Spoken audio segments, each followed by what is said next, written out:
Well, I need a dollar, dollar, dollar, that's what I need. Hey, hey. Said I need a dollar, dollar, dollar, that's what I need. And if I share with you my story, would you share your dollar with me? Bad times are coming and I reap what I done sowed. Hey, hey. Well, let me tell you something, all that glitters ain't gold. Hey, hey. It's been a long old troublesome road. I'm looking for somebody come and help me carry this load. KBLA Talk 1580. It is time for Freedman Fridays. We do this every week, focusing on a comprehensive reparation conversation. The debt that's owed to Black America, the debt that's owed to the Black world, but diaspora. But typically we focus on U.S. reparations because the movement is so strong right now, so much going on to track, and I'm really grateful to welcome into the conversation someone who is known as an independent historian, a heritage conservation consultant, and a third-generation California. She recently finished applied history projects drawing on her research of Southern California locales that have historical significance and contemporary consequence in order to elucidate the African-American experience during the Jim Crow era for Santa Monica's Belmar History and Art Project and the Angels Walk Central Avenue Heritage Trail. She's the author of Living the California Dream, African American Leisure Sites During the Jim Crow Era. Dr. Alison Rose Jefferson, welcome. Oh, thank you so much, Dominique. Nice to be with you this morning. Yeah, nice to have you on. I mean, your area of expertise, your area of study is very, very specific. You focus on African American recreation or leisure history, which sounds very kind of bizarre until you start reading your book. And it's just like it's a whole area that we haven't looked at. I think it did start to come up in conversation around Bruce's Beach, but it's a whole area of sort of discrimination, harm, and disenfranchisement that we just don't think about. I think that that's a correct observation. People generally are thinking about the harms and the resilience that we had to, as Black people, to have during our time here in the United States. They think about really the political and economic situations. And recreation and leisure spaces are tied to all of that. And that was what I was interested in terms of the stories that I have uncovered in this work. It was a way to get at looking at the Southern California African American experience via all the things that the California Dream was encouraging people to think about in terms of coming to California for all the outdoor activities and new life opportunities and new freedom. Yeah, it's funny. I was on a panel for this film, Respect My Crown, which is about Black women in politics in California. And one of the things that they touch on is that so many people fled the Jim Crow South. So many Black families fled for California, and they came here and they found the Western Jim Crow. That, in fact, the freedoms of the Golden State were greatly exaggerated. Well, I would argue that the freedoms were here. They just but discrimination was all over the country, and that's what I think a lot of people forget in terms of the fact that we live in the United States, and discrimination and what have you was not just happening in the South. And as you have just identified, we have our own version that occurred here in California. There were still some more opportunities for African Americans here that they weren't getting in the South in the Jim Crow era. There wasn't as much violence that was imposed on them. And also, many people were making more money here, even in the circumstances that they had to live with the discrimination that was going on, and they were able to buy houses. They couldn't do that, buy houses and other property, and they couldn't do that in some of the places they were coming from in the South. Okay, so you would argue there was a difference. I mean, I would say looking at the LA Reparations report, task force report, and then just, the California task force report, and even your work, it's like, okay, well, we had our own Jim Crow going on here, and we also did have enslavement. I didn't realize that so many of the gold miners were actually the actual labor of the gold mining was being done by enslaved persons. Yes, we did have some enslaved people here in California during the 19th century. We had some free people here, and many of the African Americans who came during that time period worked in the gold mines, but there were also some that provided services to the folks that were working in the gold mines. As entrepreneurs, yes. They were doing cooking, they were doing driving, they were doing hauling, we had a variety of folks here during that time in various states of free and unfree in terms of how their labor was manifesting itself during that time. So talk to me about how your work, the work that you did that sort of spurred on the victory around Bruce's Beach. Well, the fact that I documented the 100-year history of Bruce's Beach was the foundation to whatever anybody was going to be able to do in looking at providing some restitution to the Bruce family, because that's who was given restitution in terms of a monetary compensation, and then in terms of the rest of the Black community, we did get some psychological benefit, understanding that those people were the family of the Bruces who had the resort were compensated. Ceremonial justice had already begun to be, or rather commemorative justice had already begun in 2007 with the renaming of the park and the plaque that was put in, even though the plaque didn't have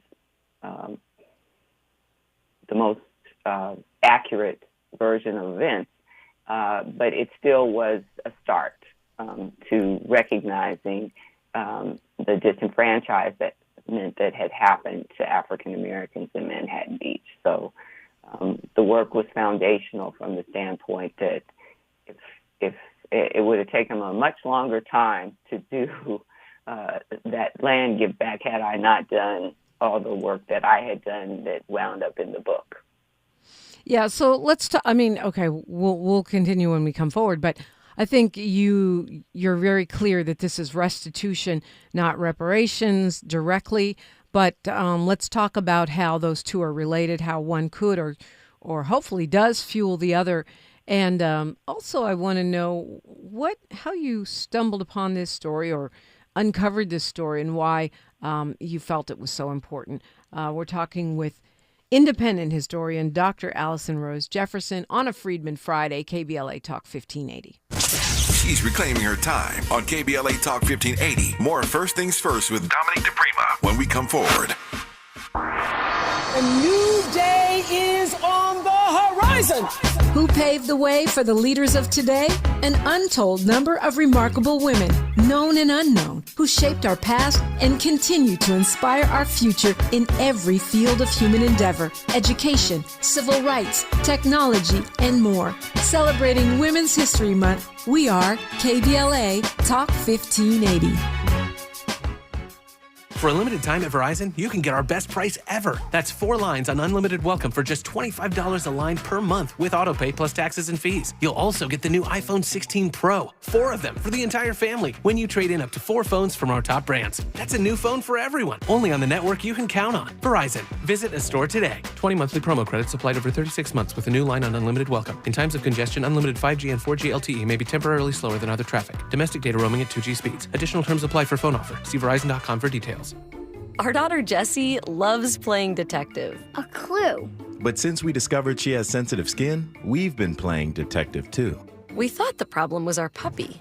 But it was actually our old detergent. Aha. So we switched to Tide Free and Gentle. Tide Free and Gentle provides an excellent Tide clean, and it doesn't leave behind irritating residues like dyes or perfumes, so it's gentle on your skin. Case closed. If it's got to be clean, it's got to be Tide Free and Gentle. Hey, this is Zoe Williams, the voice of reason, and for over 20 years, Parkside Economic Development Corporation has served Leimert Park and surrounding communities, empowering tomorrow's leaders and changing lives. Parkside EDC has awarded over $400,000 in college scholarships while sharing economic principles of the Big Five of money with students and their families. Parkside EDC partners with organizations like the Brotherhood Crusade to assure our youth have the financial acumen to succeed. Parkside EDC provides families and businesses with financial insights, offering free online, on-site, and on-air B-Warp presentations. The Black Wealth Attainment and Retention Programs helps our community acquire, sustain, and pass down legacy wealth. High school seniors can apply for this year's scholarship awards at parksideedc.org. Scholarships will be awarded at Parkside EDC's Gospel/Jazz Brunch on Sunday, April the 27th. For details, tickets, or donations, please visit parksideedc.org. This is a community call to action from KBLA Talk 1580. The conversation continues right now with Dominique DiPrima on First Things First.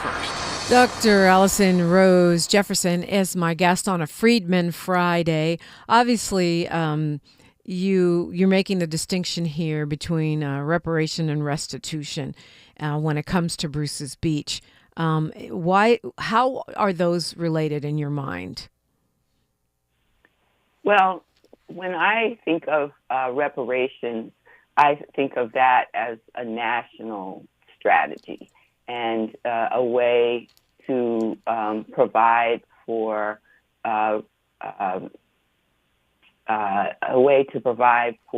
Black people in the United States, and not solely for one family, in terms of some sort of financial restitution for the harm that have been done to African American people in the United States due to slavery and its collateral damage that has continued through to the 21st century. Yeah, it's a good point. It's also, very specific to repaying a debt as opposed to restoring something that was already yours. It's repaying the debt from Jim Crow, from enslavement, from terror. So it's an important distinction, but the two do seem to fuel one another. I feel like the story of Bruce's Beach, which you rightly and brilliantly uncovered and highlighted, has added momentum. It showed, what we could possibly do to counties, cities, states that are seeking to make progress around reparations. I agree with you 100%. I think that in terms of what was done in Manhattan Beach in terms of giving the land back and paying the Bruce family, that was a wonderful thing that happened. It shows that there are a variety of ways in which we can make some apologies to people, to Black people in the United States. I just think that we need to be looking at it in a broader, we need to expand on that. Yeah. We need to be looking in a broader way. I mean, I got involved in these stories about African Americans in these leisure sites because my family moved to Los Angeles in 1924. They were part on my mother's side. So they were part of that early wave of the Great Migration, fleeing the South and coming to Los Angeles. They came from Virginia and Alabama by way of Montgomery, Alabama, in terms of my grandparents' meeting. So when they came in the 1920s, they were here when all this stuff was going on with Bruce's Beach in terms of its dismantling. And so I think about them as part of all of this story because of the fact that they would have maybe bought land down there in Manhattan Beach had Black folks not been disenfranchised there. They bought land at Lake Elsinore. They owned property in Los Angeles also. They might have bought pieces of property down there. Who knows? If they had not pushed the Bruces and the other families out of that area in the 1920s. And we still see, in terms of that community there in Manhattan Beach, the residues of that incident, from the standpoint that the community of Manhattan Beach has less than 0.5% of Black people who live in the city. The town has about 35,000 people. So Wow. You think about those kinds of things in terms of the overall impact and what it means to the rest of the African American community. What would that place have looked like had the Bruces and the other cottage owners not been pushed out? What would they have contributed in terms of the intellectual content to the development of that area over the 100 years that we're talking about? So in terms of looking at contemporary times and what we might do in terms of reparations in California, there's different things that could happen in terms of community programs that are encouraging people to be able to have beach access. And there's different groups that have been working on those things in terms of You're talking about South things Bay. that can be done specifically in the leisure space right now. Yeah. I'm talking, that's one thing I'm talking about, but I'm also talking about there could be, and the state has done this in a broad way, making requirements for communities to develop new housing that is affordable, affordable housing. Those kinds of things are also ways to open up the land area.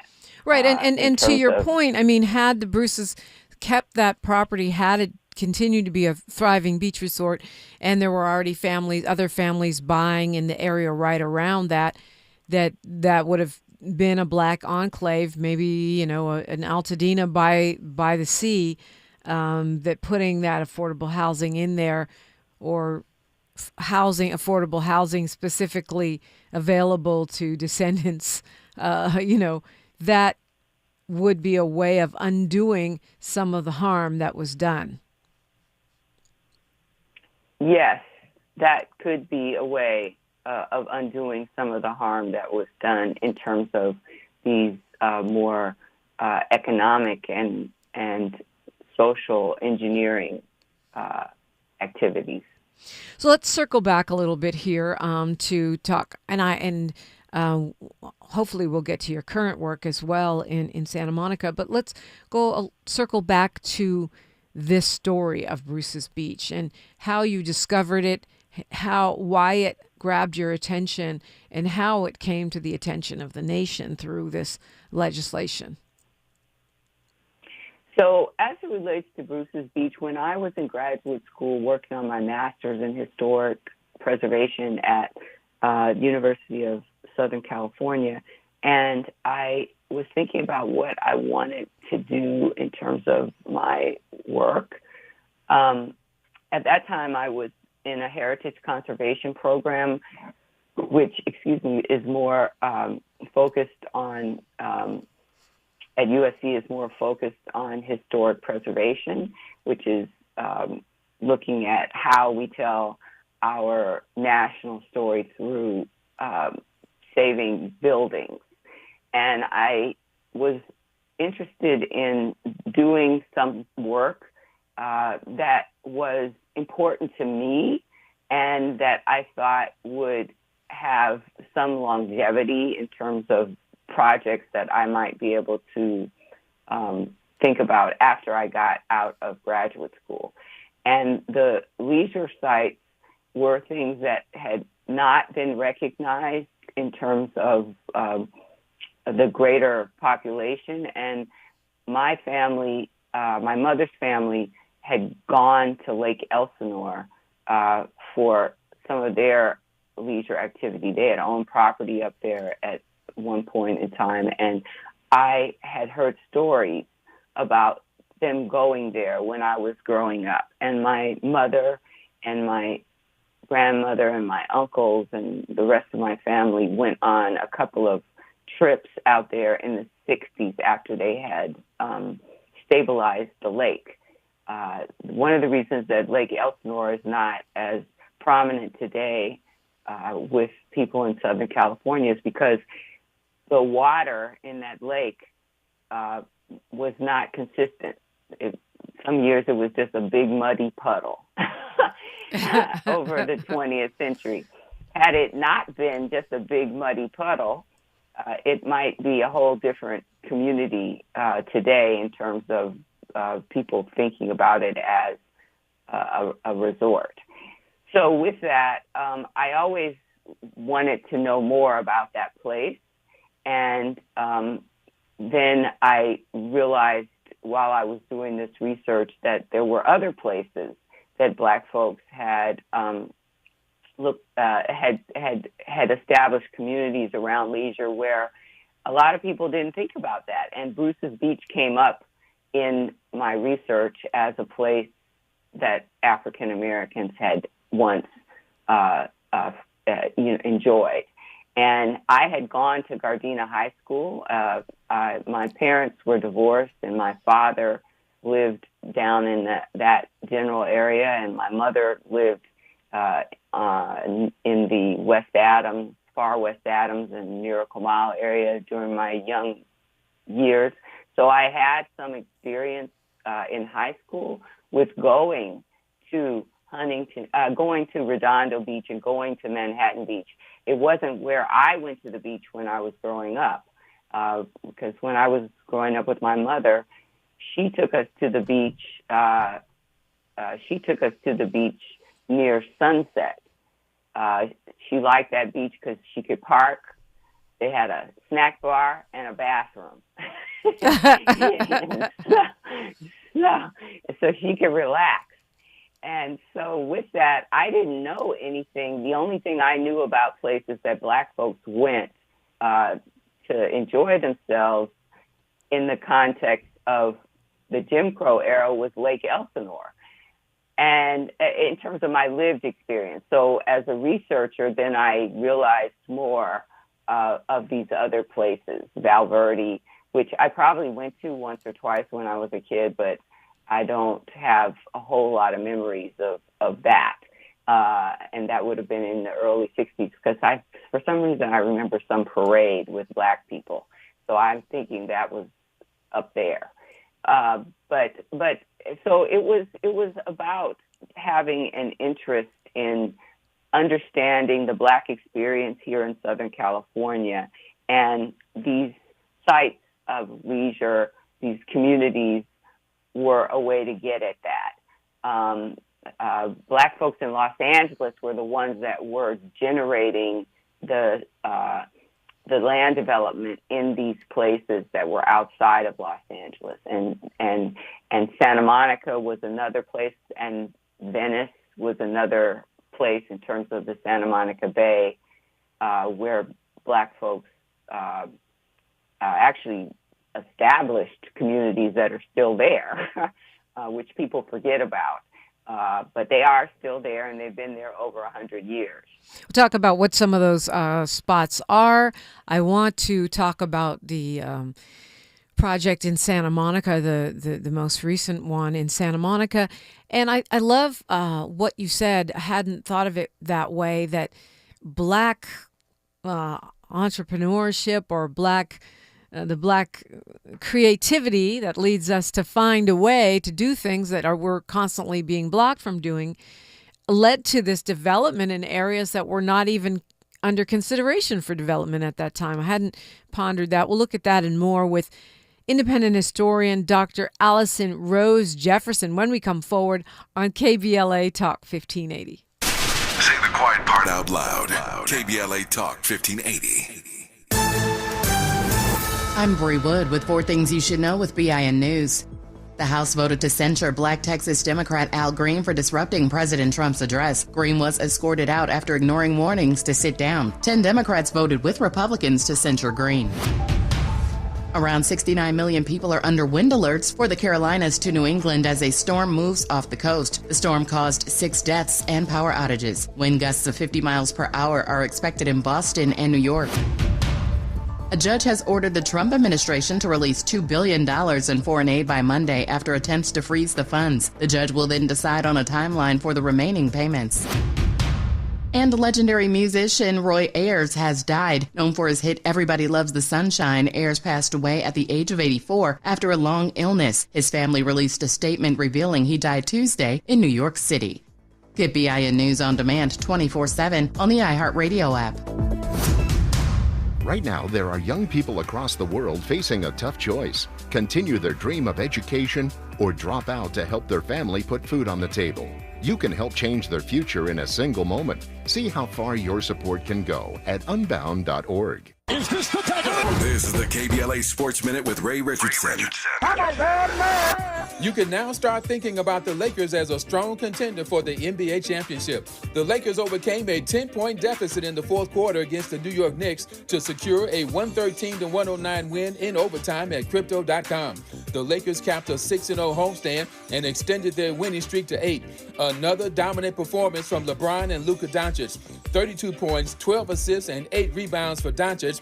LeBron finished with 31 points, 8 assists, and 12 rebounds. Big test coming up. The Lakers begin a 4-game road trip starting Saturday in Boston, followed by stops at Brooklyn, Milwaukee, and Denver. The USC and UCLA women's basketball teams play their first games today in the Big Ten tournament. USC faces Indiana. UCLA takes on Nebraska. The Trojans and Bruins are the top 2 seeds in the tournament in Indianapolis. No debates, no speculation, just the info you need. That's your KBLA Sports Minute. I'm Ray Richardson on KBLA Talk 1580.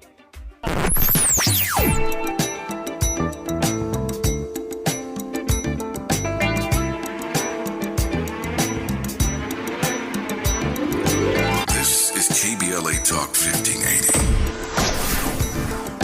Talk radio. That's music to your ears.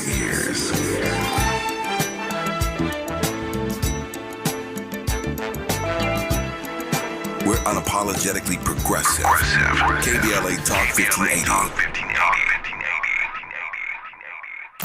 KBLA Talk 1580 is pleased to announce that, like George and Weezy, We're moving on now. earlier this year, we were named as semi-finalists for the American Climate Leadership Awards 2025. Wait for it.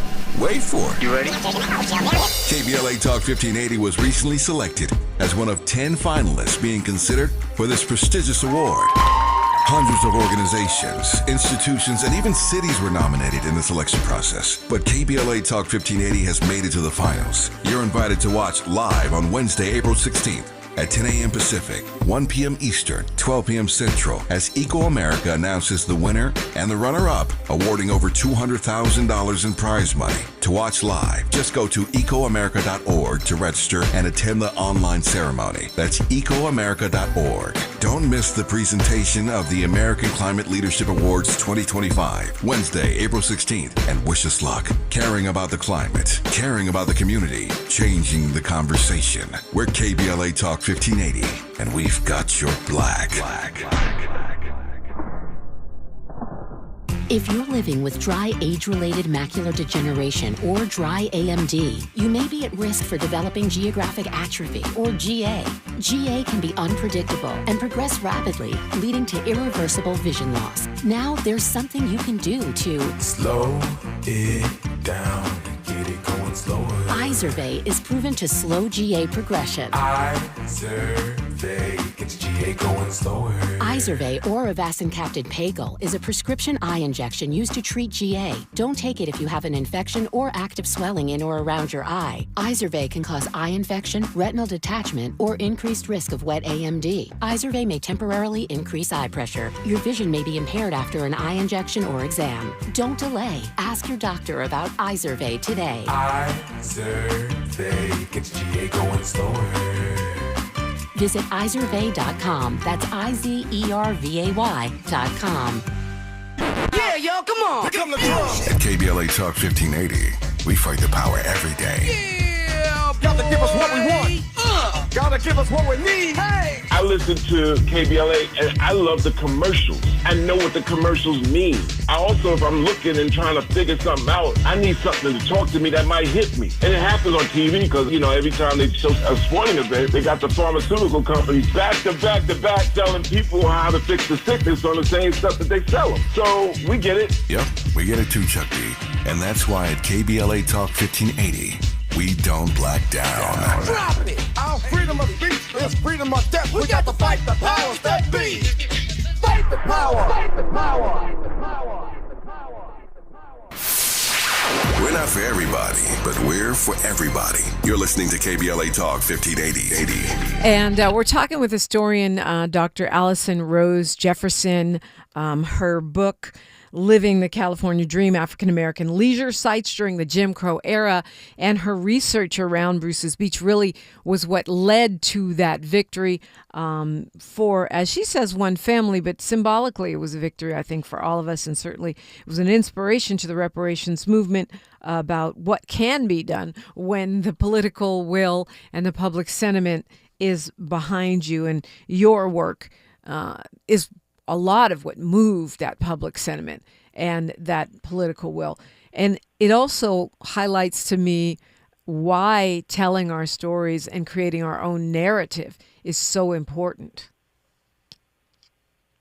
Yes, that is so true, because these are stories in terms of what we're talking about here today with the history of Black Californians, Black Angelenos. We're just really cracking the surface of all of our history here in the region. It has not. We're learning more stories. We've learned more stories about this area in the last 20 years than we had known before in terms of the general public memory.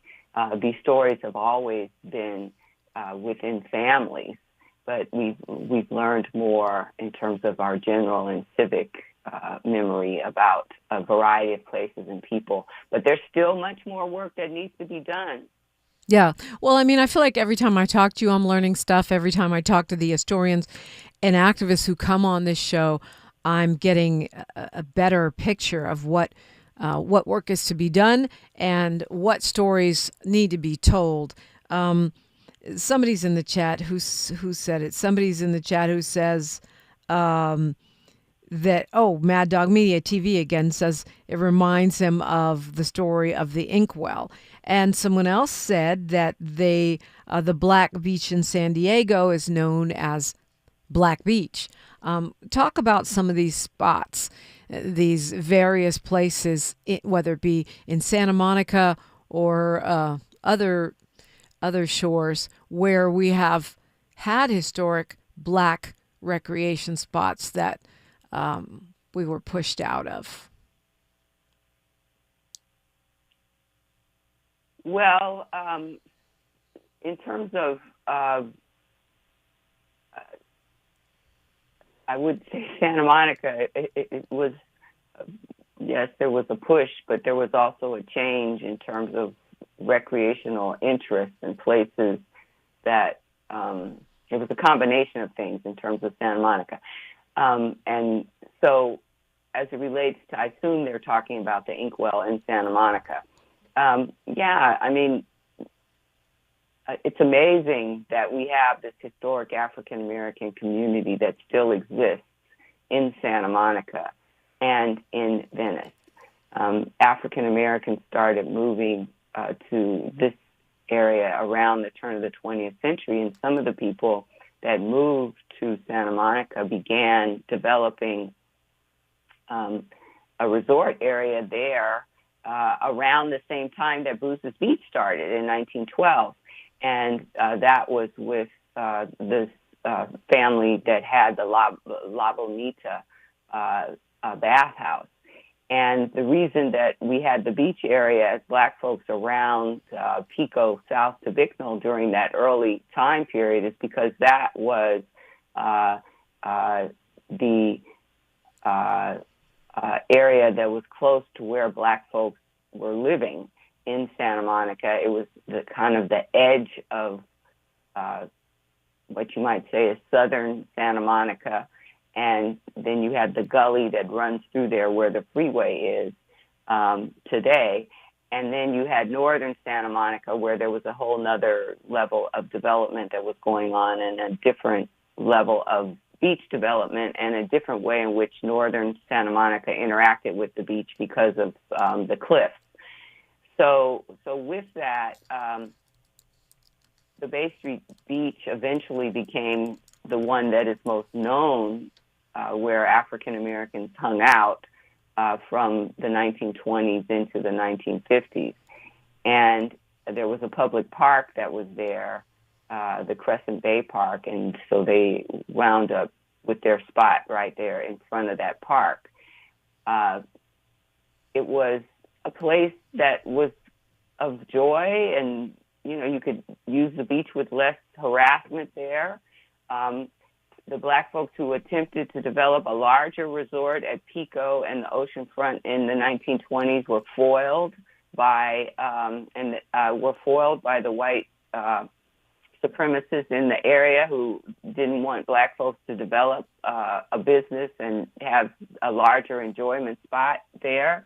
People like Bundy and Culver were involved in that. And some other developers that people don't think about today, a guy named Schroeder. But Black folks are still in Santa Monica. The resort didn't, the big resort didn't happen, but there were small guest houses that existed in different forms from the 1920s all the way to the 1950s. And that's really more when the beach area disenfranchisement comes into play in terms of a more hard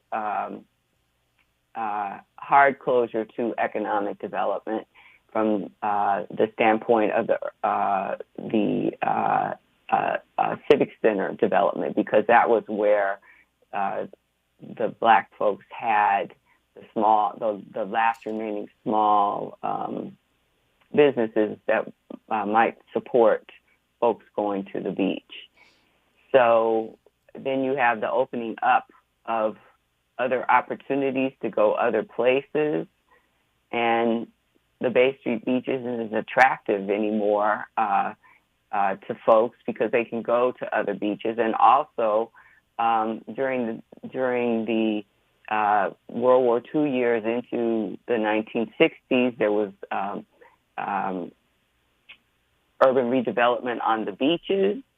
The beach that we see there today is in Santa Monica isn't the one that was there in the 1920s. They widened the beach, stopped the erosion that was going on, and then they built the Casa del Mar and several other large beach club developments. And then after World War II, they put in parking lots because the car then had become this big way in which people came out to the beach. They were taking out the public transportation, and so they needed parking lots to bring the folks from the inland areas to the beach. And so we have a whole different kind of milieu of what it looks like today, and most people don't realize that.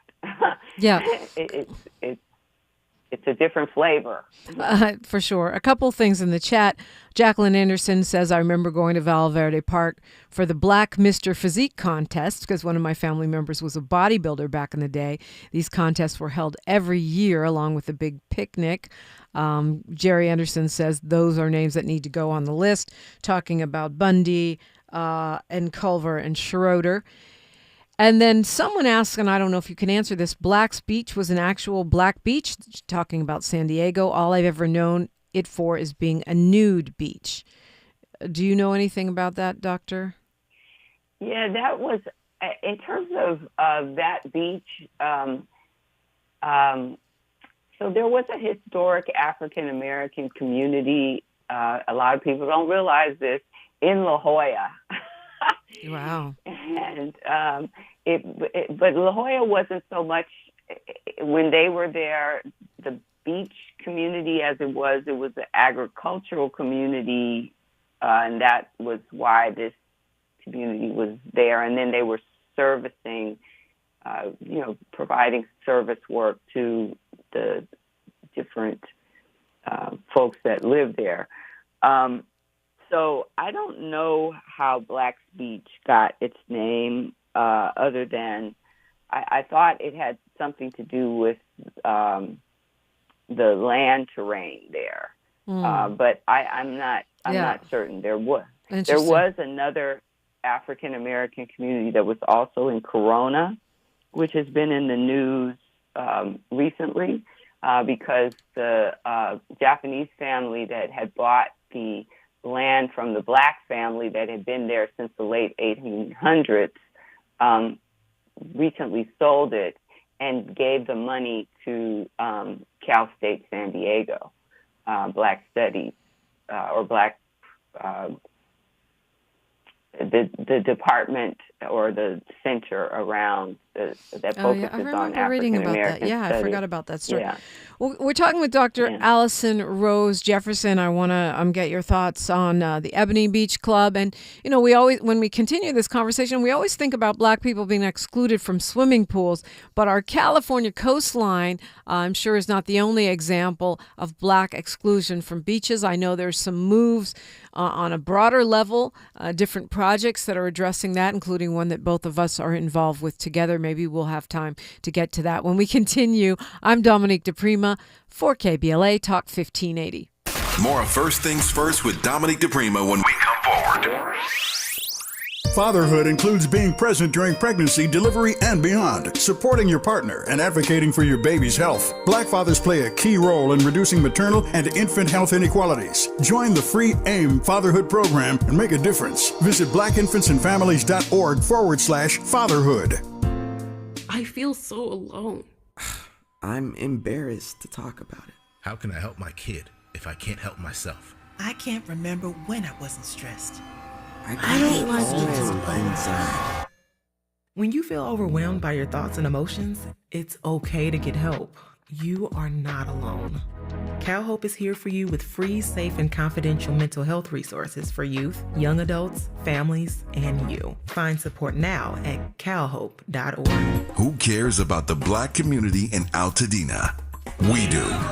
On Saturday, March 8th at 10 a.m., it's the premiere of Conversation Live, Altadena Rising with James Farr. This new weekly show will explore the deep roots and resilience of Altadena's Black community as we track its recovery and reimagine its future. From relief efforts to rebuilding, we're raising up voices, stories, and solutions to build back Black Altadena better and stronger than ever. It's Conversation Live, Altadena Rising with James Farr, every Saturday at 10 a.m. beginning Saturday, March 8th, with an encore presentation, Sundays at noon. James Farr, the man who is the voice for Black Los Angeles. At KBLA Talk 1580, we've got your Black. KBLA Talk 1580. We've got a lot to talk about. KBLA Talk 1580, connecting you with services and solutions. If you need help getting your resume in order, finding job training, or landing a job, we've got 3 great options for you. First, the City of Los Angeles has WorkSource centers across the area offering free job support. The California Workforce Development Board can help you with everything from GED prep to vocational training at no cost to you. On the federal level, the Department of Labor's American Job Centers offer a full range of services for job seekers and businesses alike. Visit careeronestop.org, or for more info, just call California's Help Center or visit cwdb.ca.gov or call 916-657-1440. For the City of Los Angeles programs, go to ewdd.lacity.gov or call 213-744-7300. All these services are free to help you get your next job. This is a community call to action from KBLA Talk 1580. This is KBLA Talk 1580, where everybody is somebody and nobody is a stranger. You belong here. Yes, indeed. You belong here. And speaking of whether you belong here, we know the history of swimming pools being drained because Black people were in them, and us being excluded from beach clubs and, from swim clubs and pools. But was our exclusion from the coastlines just as pervasive? Well, there were situations where there was antagonism towards African Americans at California beaches. But California did have civil rights laws on the books that said that the beach was open to, the public beach was open to everyone. Now, sometimes those laws weren't enforced, but so there was, problems in certain places. And I do talk about some of those situations where Black people were harassed in my book. We have public beaches in California, so the way in which exclusion happened had a different kind of milieu than, say, places like Connecticut, where most of the beach is private. Right. So you have no recourse whatsoever at that point. Yeah. Right. So yes, you have no recourse. So I just wanted to say about the Black beach in San Diego. Your caller did mention that he thought it had something to do with Black people. So I was saying that the Black folks had land in La Jolla. And so before it was subdivided into farm lots early in the late 19th and early 20th century, some Black folks had owned that area. And so that may be how that area got that name, because the road, you had to it's kind of hard to get down to that beach, and the road had to come through their property to get to the beach. Oh, interesting. Some hidden history there. Talk to me about the Ebony Beach Club in Santa Monica. This is much later, right? This is in the 1950s. Yes, the Ebony Beach Club was something that Silas White developed, and he was a longtime Santa Monica resident. He was an entrepreneur, and also he worked for the post office. He had come to Los Angeles from Kentucky as a porter on the train, and he moved to Santa Monica sometime in the 1920s, 1930s. I can't remember right now off the top of my head. Sorry about that, folks. But you can look at my work and find those dates. So he had been involved in he became a real estate entrepreneur also. He developed some property in Los Angeles on Adams. He had a hamburger stand there. He also was involved in Tommy Tucker's Playroom as one of the investors in that, which was at Washington near La Brea. And with the Ebony Beach Club in the 1950s, he and a white partner had this old building that was the Elks Club building that was at Santa Monica, at Ocean, just north of Pico, where the Viceroy property is today. And he was in the middle of rehabbing the building to be the Ebony Beach Club. And he had put together a brochure where he was talking about what they would offer. There was going to be this club space. You could change your clothes. They were going to have a few rooms you could rent. They were going to have a sauna there. And then they were going to organize various kinds of outdoor experiences, fishing and hunting and those kinds of things. And he was working on the project, and the city of Santa Monica decided to take the property through eminent domain as a part of this urban redevelopment effort that they were doing for the Civic Center area.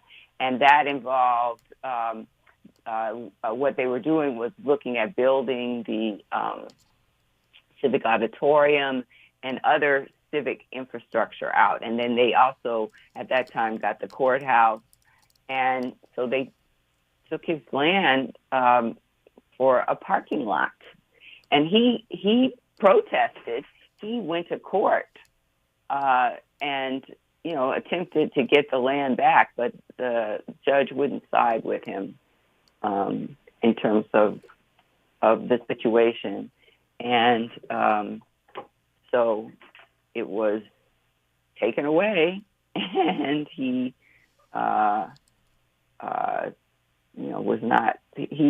that was the last of the African American development there. It's crazy. It's interesting in Santa Monica for beach recreation. The city of Santa Monica says that they're now looking for applicants for a land back and reparations task force to examine historical harms experienced by so-called marginalized communities and develop recommendations for restorative justice policies. Are you going to be on that task force, Dr. Alison Rose Jefferson?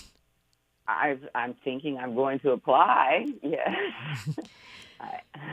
I read that yesterday. Yeah, they say it's something that was approved earlier this month by the City Council to examine historical harms. Or inviting community members and experts in racial and restorative justice to apply for one of 11 seats. If they don't pick you, then I don't know that I'll actually find them to be legitimate. You have to apply by March 21st. And they're going to pick by March 28th. Do you find it surprising that this is happening in the middle of the environment of the new Republican Confederate regime under Donald Trump? America is a complicated place. So we have made, as African Americans, we've made a lot of strides in our country. We've educated a lot of people in our country, even at the same time that we have these folks that don't really see the benefit of having a more equitable society. Yeah, and they say it's part of their commitment to equity and reparative justice, which may be illegal under Trump. I don't know, but it says that they are one of the key cases they're reviewing is the seizure of Silas White's Black Beach Club on Ocean Avenue. So I feel like this is also somewhat influenced by your work around Bruce's Beach. Once again, I just want to give you your flowers and just remind us why we have to educate and tell our stories. Yes, this is why I got into this work, because I wanted our stories to be out there. And I wanted, for me, I feel it's important to be able to use these stories in ways to look at how to make our lives better in whatever way that might be, from the standpoint of an individual as well as from the ways in which our institutions can make our lives better. If you happen to live in Santa Monica, even if you're not picked for the task force, they say you could join a subcommittee or be a land back and reparations ambassador to help get information out and counter misinformation. Love that so much. We've got a minute here. Just very briefly, Dr. Alison Rose Jefferson, what would you leave us with? Well, I'm so happy that we are having this conversation to illuminate the ways in which we as Californians have had some issues in terms of equity, but we're making strides to get our fair share and take advantage of the opportunities that we have here in California, and the things that we're talking about as it relates to land back and reparations and restitution and enjoying the California sunshine. All of these things are why we live in California, and so I'm happy that we have a better situation for our lives here, and hopefully that will influence the rest of the country. AlisonRoseJefferson.com, Alison with one L. AlisonRoseJefferson.com is where you can find her. And thank you, Dr. Alison Rose Jefferson, for all of your work and for this conversation. And thank you so much for including me in the conversation and for your work. Appreciate that. Phone lines are wide open. Let's talk about it or whatever's on your mind next on KBLA Talk 1580. KBLA 1580 Santa Monica. I'm Bree Wood with 4 Things You Should Know with BIN News. The House voted to censure Black Texas Democrat Al Green for disrupting President Trump's address. Green was escorted out after ignoring warnings to sit down. 10 Democrats voted with Republicans to censure Green. Around 69 million people are under wind alerts for the Carolinas to New England as a storm moves off the coast. The storm caused 6 deaths and power outages. Wind gusts of 50 miles per hour are expected in Boston and New York. A judge has ordered the Trump administration to release $2 billion in foreign aid by Monday after attempts to freeze the funds. The judge will then decide on a timeline for the remaining payments. And legendary musician Roy Ayers has died. Known for his hit Everybody Loves the Sunshine, Ayers passed away at the age of 84 after a long illness. His family released a statement revealing he died Tuesday in New York City. Get BIN News on demand 24/7 on the iHeartRadio app. Right now, there are young people across the world facing a tough choice: continue their dream of education or drop out to help their family put food on the table. You can help change their future in a single moment. See how far your support can go at unbound.org. Is this the time? This is the KBLA Sports Minute with Ray Richardson. You can now start thinking about the Lakers as a strong contender for the NBA championship. The Lakers overcame a 10-point deficit in the fourth quarter against the New York Knicks to secure a 113-109 win in overtime at Crypto.com. The Lakers capped a 6-0 homestand and extended their winning streak to 8. Another dominant performance from LeBron and Luka Doncic. 32 points, 12 assists, and 8 rebounds for Doncic. LeBron finished with 31 points, 8 assists, and 12 rebounds. Big test coming up. The Lakers begin a 4-game road trip starting Saturday in Boston, followed by stops at Brooklyn, Milwaukee, and Denver. The USC and UCLA women's basketball teams play their first games today in the Big Ten tournament. USC faces Indiana. UCLA takes on Nebraska. The Trojans and Bruins are the top 2 seeds in the tournament in Indianapolis. No debates, no speculation, just the info you need.